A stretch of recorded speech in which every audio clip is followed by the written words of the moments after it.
wata koko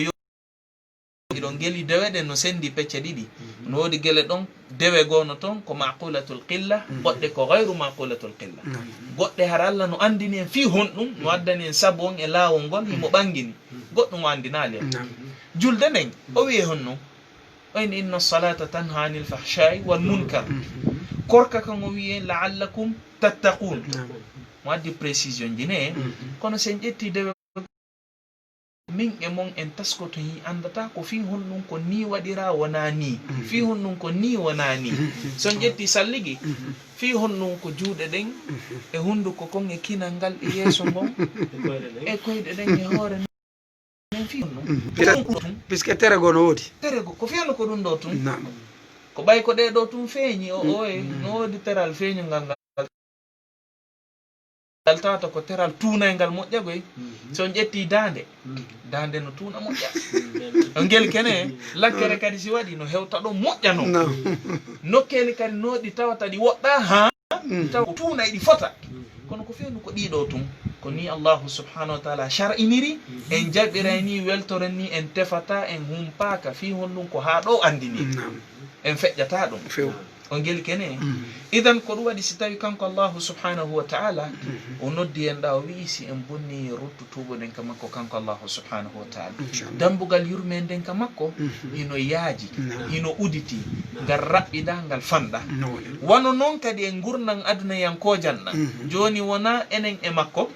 ko enen e gurnan nan ɗen faala goɗɗum kala ko faalaɗa ko gandal faalaɗa ka ko jawdi ka ko teddungal ɗon kadi l'islam no wima ya wakkilo so yiltitike ka annabi yusufu en ƴettay goɗɗum goo kadi e makko arana ko ƴirno en kon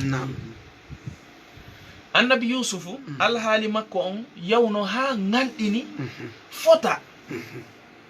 none no hewtiri ka o hewti ɗon ha on tuma baba gotoɓe makko ɓen ɓe yehi ha ɓe daari o fuɗɗi haalde haalaji tun ɓe miiji ene ɓe wi a anta yusufu hara ko a woni yusufu ngol konngol no firi piɗi boyi ko a woni yusufu o momin añi momin waɗi fof han joni jaka hiɗa wooda ko a woni yusufu o momin sikkuno maayi tawi hande ko a laami ko a woni yusufu mo tawata hande si a okkorali men min ñamata ko a woni yusufu wernomen e o nokkuɗo hoore komin waɗuma kon fof ronka men sokkude ronka men lettude accana men ko ɗum fof woni a anta yusufu qala ana yusufu ko min woni on ko miiji ɗon kon fof e yusufu ko min woni on tigi wa hada akhi قد من الله عليه إنه من يتقي ويصبر فإن الله لا يضيع أجر المحسنين إنه من يتقي ويصبر كلا ولد الله كواتكم فوق kala golle hare taqwa wallahi no ɗaɓɓa e majje no ɓe sifori o hay sa sikki ko golle aduna yankoje geengu ma ngun ko wonɗa yeede kon taqwa wallahi no ɗaɓɓa toon ka etirgal ɗa ɗaɓɓira ya timmi wota ɗoytu ka yeeyugol ɗa ɗaɓɓira ya eto wolana himɓe ɓen ko moƴƴi wa qulu linnas husna hiɗa landa ya yurmin himɓe ɓen hara fantinali prix ji ɗi lettaɓe hiɗa landa makiti maɗa on ya wallitor himɓe ɓen kaɓe hattonjino hara ƴettali soka mara ɗum ɗo fof koye taqwa wallahi jeeya o inni innahu man yattaqi kala wuluɗo allah ko jokki kon fuu kala konti jokki siko gandal wano noon kala ko jokki innahu man yattaqi kala wuluɗo allah wa yasbir o muññi habbagol ballal allah ngal ko ɗum woni wasbir on ɗon annabi yusuf o muññino ɓe gandi o feƴƴini piiji sattuɗi woɓɓe sikkuno o luttay e mum ala piiji ɗe roali hoore makko wa yasbir o muññi fa inna allah ande pellet no allah la yudi'u kanko o yeɓata o bonnata fes golle o moƴƴinɗo gollal on andi ɗo kala on neɗɗo moƴƴinɗo gollal allahu subhanahu wa taala yeɓata gollal makko e aya goo ko o daali inna la nudi'u amala amilin minkum min dhakarin aw untha ba'dukum min ba'd o wi menen nde men yeɓata golle kala golluɗo amilin ala wasni fa'ilin mabniun ala al majhul fa'ilin kala golluɗo ghaniyin faqirin sagirin kabirin alimin jahilin kala no siforɗa ala wasni arɗon harelanni kala neɗɗo golluɗo inna la nudiu amala amilin minkum min dhakarin aw untha woni gorko woni suddiɗo no siforɗa o si a golli gollala moƴƴiningal men yeɓatangal kono noon résultat maggal o woni hino wawi juutude ko ɗo duwaɗen famude wata sikku hande ɓayga a moƴƴiningal o hande kadi hettata résultat maggal wawa makiti yawgol sooda hen ɗo ɗon wona noon hingal wawi moƴƴude jes hara ngal moƴƴino Allah jaɓino o weltorino kono tawa on alhaali ɗon on sayi ɗon a fodda e ɗum o maranama ha ka siko ɗaɓɓere gandal si a wulali Allah muñiɗa a yeeboto sen ƴetti qissa no ari ka deftere nde Muhammadul Misri windi la tahzan wabtasim lil hayat fi pay kun yawno kun janngugol e Misra ɗum ko leydi Égypte pay kun ko yeey ka duɗal ko woni ɗon ñande go waɗi balɗe tati ɓe heɓali ko ɓe ñaama hiɗen geli hari ɗaɓɓugol gandal hoya na ko hande kon fof naari tawma no newi ko geli ke pay kun ko waɗi balɗe tati ñaamali heɓala e hunde ko ñaama Allahu akbar o yalti ka yaasi o wi hande hay siko komi wujja mi ñaama o yehi ko Allah watta kon o jarribimo yehi ha hewti e galle labaɗe ɗo yaali suga mum dambude baafal kuuro no uditi mo reeni salon on no uditi o haynaki hay e gooto o yehi o naati ha o naati ka nder suudu o yaali hay e gooto o naati ka salon o tawi taabal moolanangal no jooɗi noone ñaameteeji fof no jooɗi pay konkon hakken ko weela uditi ɗaɓɓitugol ñaamete ɓurɗo kelɗude on ɓurɗo tekkude on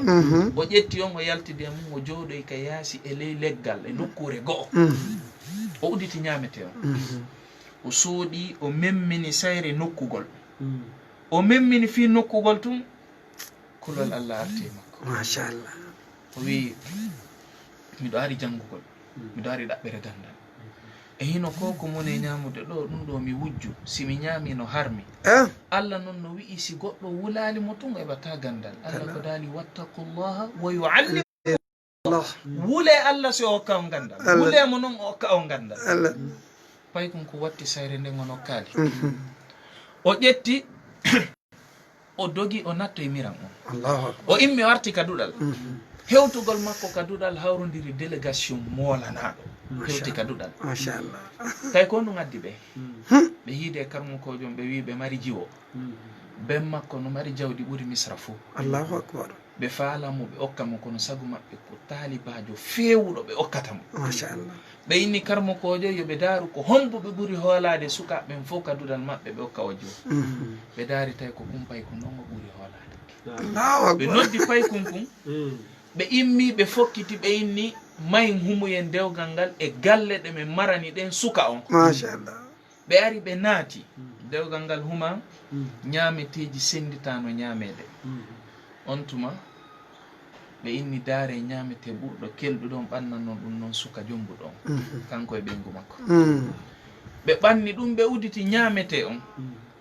pay kunku yi ñaamete on tun fof no ñaamude no welti pay kunku wulli Allahu akbar suka on o wulli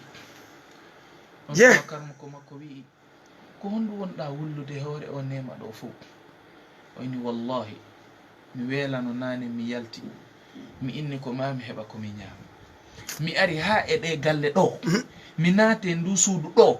mi tawi ɗi ñaamiteji ɗo mi ƴetti o miran ɗo mi nokki fi ñaamugol seede mum heno batta sayre komi memminno ko Allahu akbar on tuma karmo ko makko wiimo wa man yattaqillaha yaj'al lahu makhraja wa yarzuqu min haythu la yahtasib makhraja o yalti e tampere sonjamo wonno e mum o yalti e makko o heɓi noon kadi hunde nde o miijatano heɓugol sonnajo heɓa jawle heɓa galleji idan ko ni kala kuugal kala gollal ngal on tigi watta ko yo wula Allahu subhanahu wa ta'ala siko teddungal wonda ɗaɓɓude hino dagi l'islam no daginan neɗɗo julɗo yo ɗaɓɓu teddungal bal julɗo ko tedduɗo o yo kato teddungal makko ngal ngal ñiiɓa ngal tabita aro jaɓali ngal fuuto mum ko kanko hande e teddungal ayabtaguna indahum al-izza fa inna al-izzata lillahi jami'a nokku bo wi fa inna al-izzata lillahi wa li rasuli wa lil mu'minin on geli ke Naam. ko Allah jogi teddungal ko hombe no o senditani ngal o wi ko hoore makko taw kanko Allah mo jonniti hoore makko mo mari ko wete teddungal Naam. mo waɗani nelaɓe makko ɓen teddungal o wi kadi mo waɗani gonnimɓe ɓen teddungal Naam. no woodi noon himɓe ɓe tawata ko yedduɓe bandiji yaltuɓe e ɗoftare darotoɓe haɓɓito jatta e teddule julɓe ɓen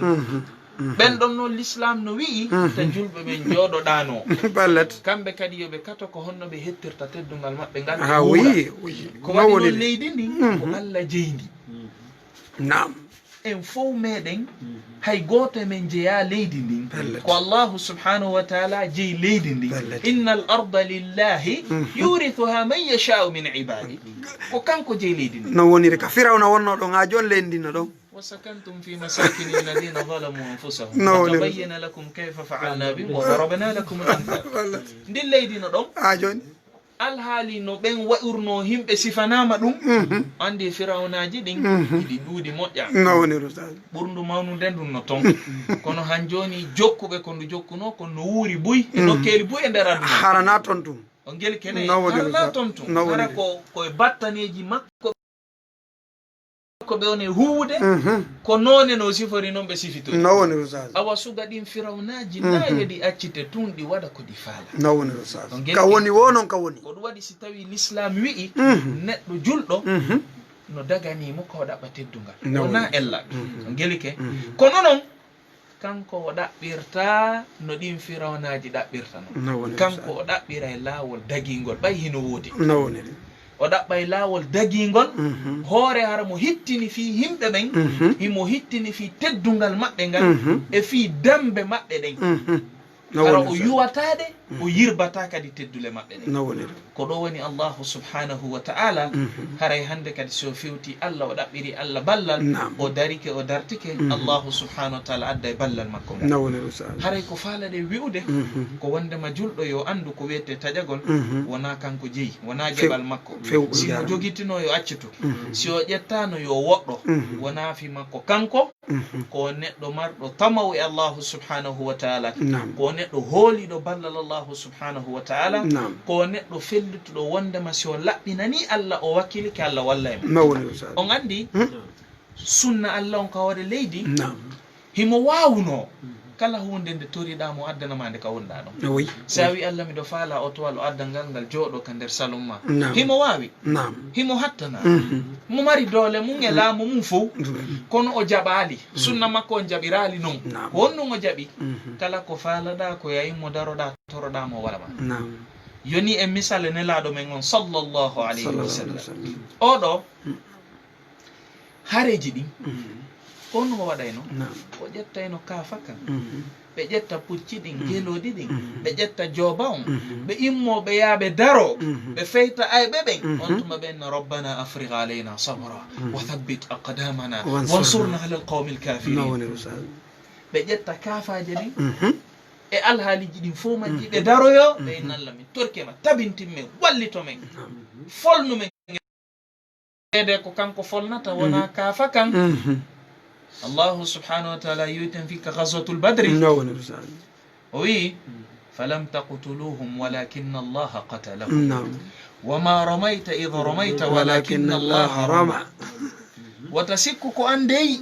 أود تون على اليوم ينون ينكون كوني درتون كون كمن يودي إن عندي ملاك جيبينو كغزوة بدر الله سبحانه وتعالى يؤتي في مودهم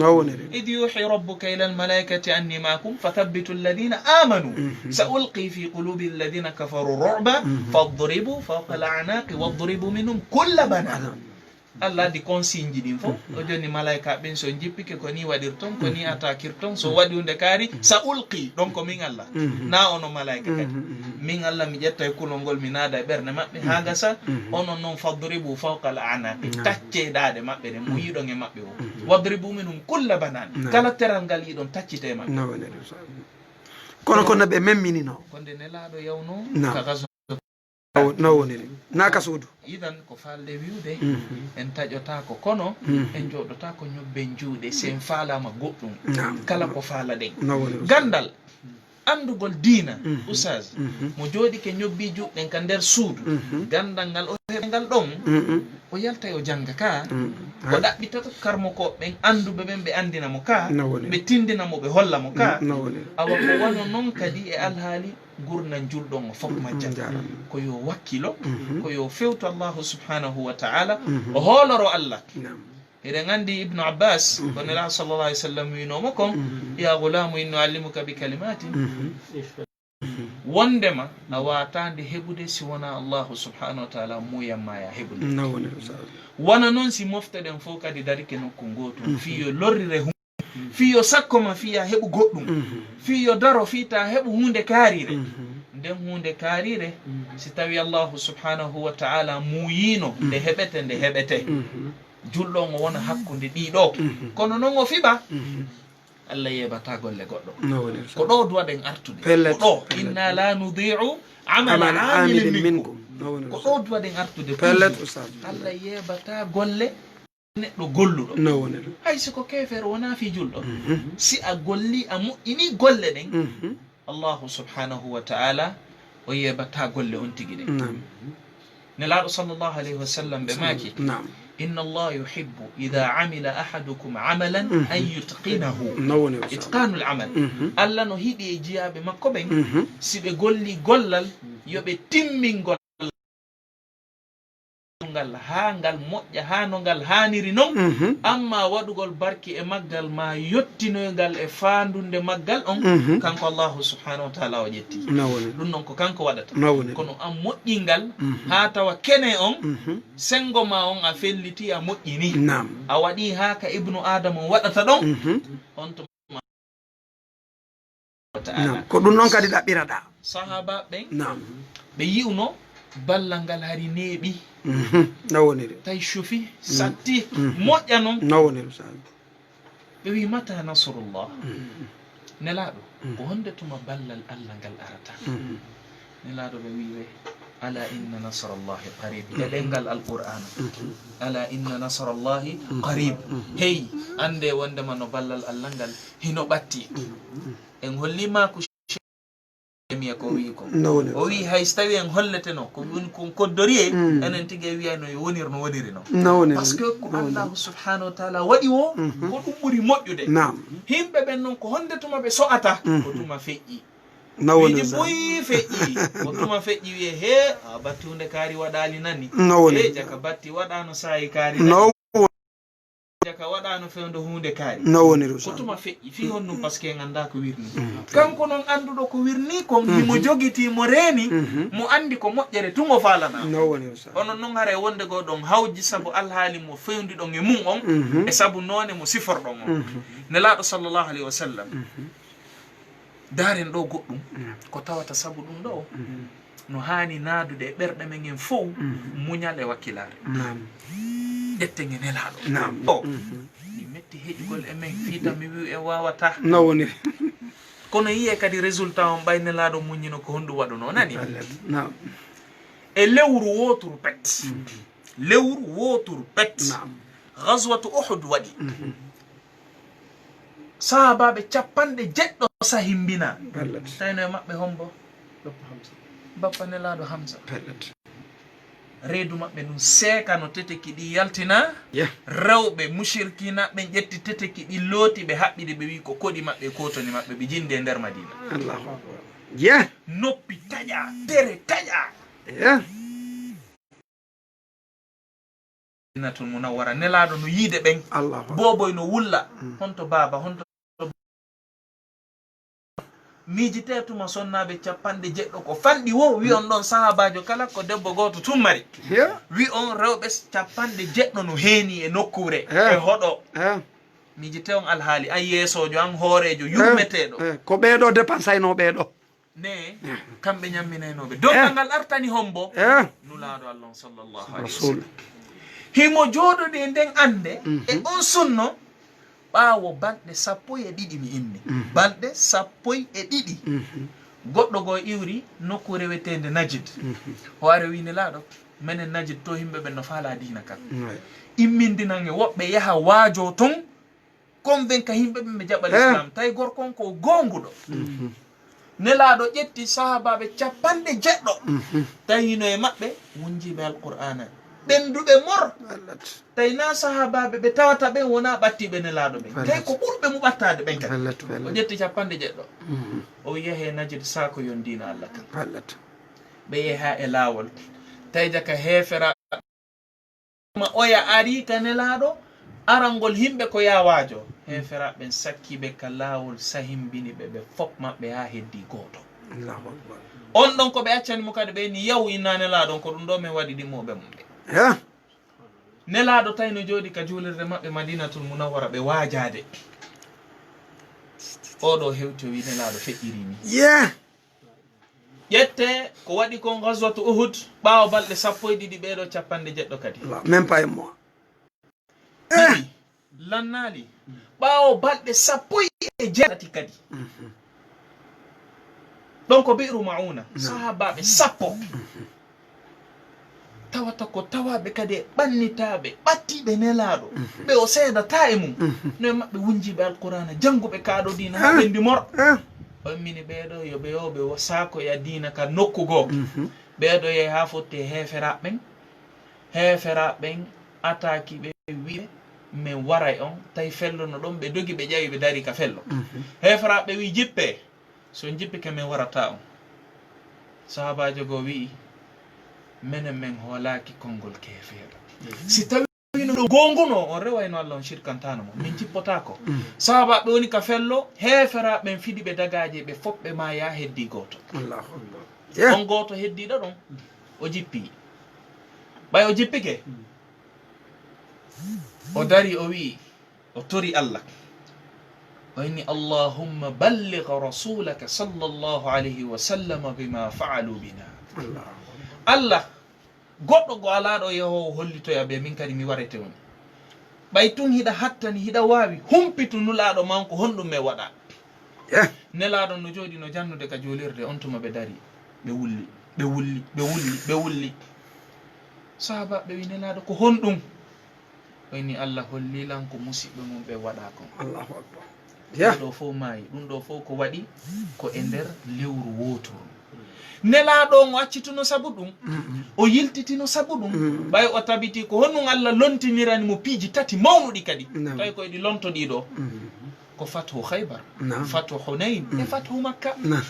fi sanati 7 wa fi sanati 8 wa fi sanati 9 duuɓi 3 jokkodirde allah waɗani mo futuhatji molanaɗi mawnuɗi ɓawo muññade ɗi musibaji mawnuɗi waɗanoɗi ɗa fo e nder lowru woto ko falde wiwde julɗo nayo taƴi on jarama ustad julɗo koyo wakkilo o fewta allahu subhanahu wa taala o ɗaɓɓiramo balɗe on jarama ustad haray mi weltani kam min jarni on fota yo allahu subhanahu wa taala on yuɓo kor en kala ko nafata en adna e lahira o danda en kala ko lorrata en adna e lahira haray cheikh sanusi mi weltani ko moƴƴa haray on ɓeydani en ɗo fota musidɓe ɓen kadi ka lawol kisal hiɓe weltani on hiɓe jarni on fota noon haray tigui on enen kadi e weltani keɓe jarniɓe moƴƴa haray musidɓe julɓe tedduɓe ko tolimoɗon ka Tamata FM hande noon kadi en heeɓiɗo ko tamin hara koko kelɗi kes ɗum ɗo koyen tamu ɗum ɗo hara ko en joguitoro ɗum ɗo ƴakkirɗe ɗen haray en weltani keɓe ɗo karamokoɓe meɗe waɗanɓe nde ɗo yewtere haray tigui on en andi julɗo wona yo taƴo few ɗum noon fuɗɗori gila ka galleji ɓayruɗon gueli suddi ɓen kadi tigui on deyi hiɗen andi toon no woni e feƴƴirde ittesi keken ka yaasi haray wona yen taƴo few haray en weltanama on jarnama yo allahu subhanahu wa taala on yoɓu on ko ɓuuri e moƴƴude e joddi hiɗo wawi noddude ɗiɗo numéro ji 662 16 33 99 haray e 628 49 75 83 hiɗen luttiri ɗo minute aji barki ɗuɗi ɗi ɗuɗa fota kono noon hande alhamdulillahi rabbil alamin en heeɓiɗo tigui on ko tameten ko kelɗi haray mi weltani ko min jarni on fota yo allahu subhanahu wa taala on yoɓu on ko ɓuuri e moƴƴude e joddi haray Cheikh Sansi honno hiɗen mari musidɓe wonɓe gaɗa to weltani ɓen fota hajjanene Isatou hiɓe weltani on fota hiɓe windani on ɗo bindi labaɗi on tuma o daroyayɗi inchallah haray on weltanama namtokora haray mi jonniti on mako inchallah nam haray alhamdulillah Cheikh Sall sen turki Allah yalla waɗamɓe ɗum no kañum peesi maɓɓe moƴƴiyama qiyama amin ɗeɗo yewtere labande aray wondude e maana wondude e dalillaji ɗuminaɗi alqur'an are teddude nden liɗo makuji nelaɗo Muhammadin sallallahu alaihi wasallam hara e weltanikeɓe en weltanike Allah subhanahu wa taala arsikkuɗo en fottugol e maɓɓe ɗo weltanikeɓe koɓe seeni ɗo ko inchallah haray ko wara noon kadi ɓe ka lawol kisal wonɓe gaɗa to en weltanikeɓe kamɓe kadi koɓe woni en siwde kon en toki Allah yallah waɗan en enen amin joddi moƴƴiri peesi meɗen moƴƴi amal qiyama amin hara inchallah minutaji ɗin fayda ko woɗɗiɗi inchallah jon nam haray toujours no wiɗo numéro ji ɗin noon hay siko goto no wawi noddude ɗo ella ala e muɗum haray to kora hiɓe wawi noddude ko noon woniri ko 676 33 99 et 628 49 75 83 haray hiɗo weltana hiɗon jarna fota haray ko noon woniri to kora nam haray ma konno e sokke moɗo inchallah haray ko nun kadi en faamiɗo wonde neɗɗo on o taƴotako yurmede Allah nen taƴitaki inchallah kala alhaali makko no fewɗonna yo taƴ o andi yimɓe ɓen ɓurɓe ɗudde ɓen ko ɗum hatta ɓe heɓa gandal ko taƴegol ɓe taƴoto fi heɓugol gandal ɓe taƴi o fi piiji ɗuɗuɗi en faamiɗo noon neɗɗo nayo taƴo piiji ɗin inchallah haray en faami nayo piiji ɗin taƴe on jarama tokara haray nam haray ko nam haray tigi tigi on ɗo joni toon inchallah haray ɗo ɓayi ɗo tan on no raɓɓiɗi haray hiɗen artude e Cheikh Sansi ɗo haray no woodi ko raɓɓiɗa haray hiɗe wawi jonnude numéro maɓɓe on hara ɓe waway jama waway ɓe noddude inchallah haray fiyo wawo famade inchallah haray make e numéro mon on Cheikh Sansi make mo inchallah ok lala e muɗum haray numéro maɓɓe on ko 626 35 haray 25 25 haray e yii mo weli manditade moƴƴa 626 35 haray ko ɗum woni honno 25 25 haray ko tooli moɗon o weltanamo jarnamo fota haray ko teddugal e moɗon musidɓe julɓe tedduɓe min ko Mouhammad Julde Diallo jibinande Bagnal Labbe andiraɗo Bagnan technologie service e lawol kisal haray ko tooli moɗon ka radio ɗo ko tooli moɗon kadi e oɗo programme Star TV ka karamo komin wonɗon haray ɓeɗo ko kamɓe woni ko kipani en kadi on ɗon télé haray leer men on lanni hiɗen hatta waɗo to kora haray waɗane en duwa inchallah haray inchallahu en weltanike Allah subhanahu wa taala en torike yo Allah waɗ ɗum ɗo ka peesi meɗen moƴƴiyama ndiyama ربنا ظلمنا انفسنا ولا تغفر لنا وترحمنا لنكونن من الخاسرين اللهم صل على محمد وعلى ال محمد كما صليت على ابراهيم وعلى ال ابراهيم انك حميد مجيد سبحان ربك رب العزه عما يصفون وسلام على المرسلين والحمد